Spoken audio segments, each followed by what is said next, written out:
when Robert Redford, the famous actor, did his first film, directed his first film in 1980, it went on to receive a Best Picture, Best Director at the Oscars.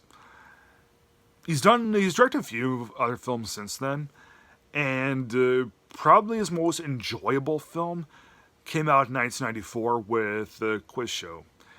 I don't think Quiz Show is as good of a film as Ordinary People, because Ordinary People from 1980 is a therapeutic, kind of life-changing film, I guess you could say, while Quiz Show is more of a fun, thriller, sort of emotionally satisfying film. I mean, both films are emotionally satisfying, but in terms of sheer entertainment, Quiz Show wins.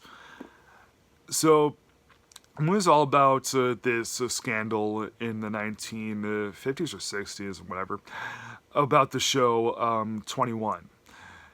And yeah, since then, there's been, I'm sure that there's been a whole bunch of TV game show scandals that have happened, but none of them are quite as prolific as the 21 Quiz Show with Charles Van Doren.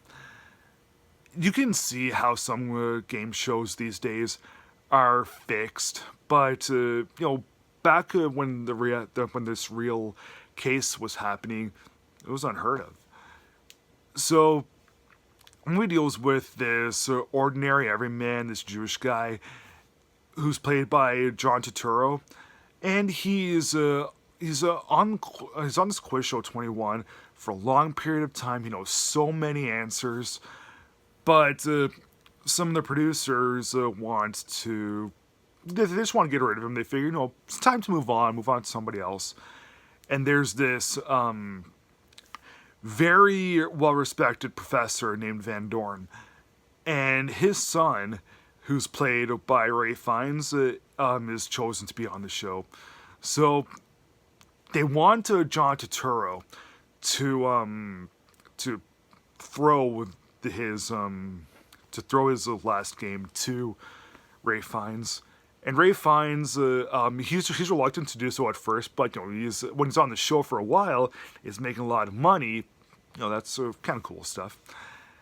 Meanwhile, there's this agent who's played by Rob Morrow, and he's investigating the whole thing. He thinks there's got to be more to it than that. Like, what's going on? And John Turturro himself wants to blow the whistle on everything, and Ray Fiennes himself, he has a really good relationship with his father, and and eventually, yes, he likes riding the lap of luxury, but he's wondering, should I tell the truth about the matter?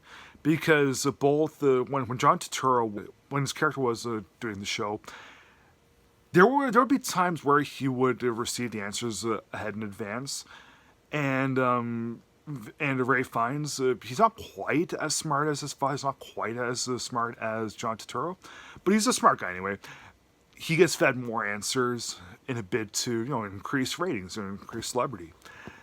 And yeah, when John Turturro is trying to blow the whistle on everything, and Rob Morrow is investigating, it's really fun stuff, and it's pretty exciting too.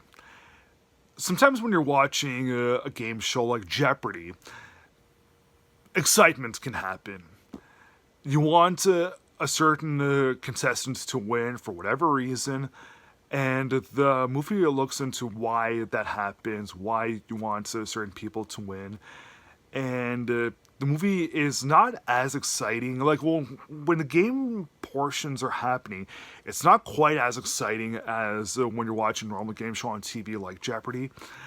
But the most exciting portions of this movie Quiz Show happen when the gaming things are not in focus.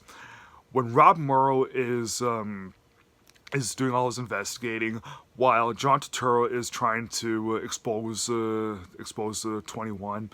All that stuff is great. All that stuff is exciting. But the game show stuff, that's fun too, but it's not quite as fun as the investigating stuff. I don't think this movie is quite perfect. The main reason being Rob Morrow. I I don't think he was very good in this. John Turturro was already a seasoned actor at the time. Ray Fiennes he already gave one of the best performances the year before when he did Schindler's List. There's nothing wrong with the two of them, but Rob Morrow, he's one of the three leads in the film. I don't think he was very good in this. He had a phony accent, and yeah, he's ultimately the main reason why this movie isn't quite a masterpiece. But everything else that this movie had was so good. Maybe I'll change my mind on this and I'll give it a perfect score. But for now, I feel like giving Quiz Show from 1994 a solid 3.5 stars out of 4. Thanks for watching. Please like, subscribe, comment, and I'll see you again next time.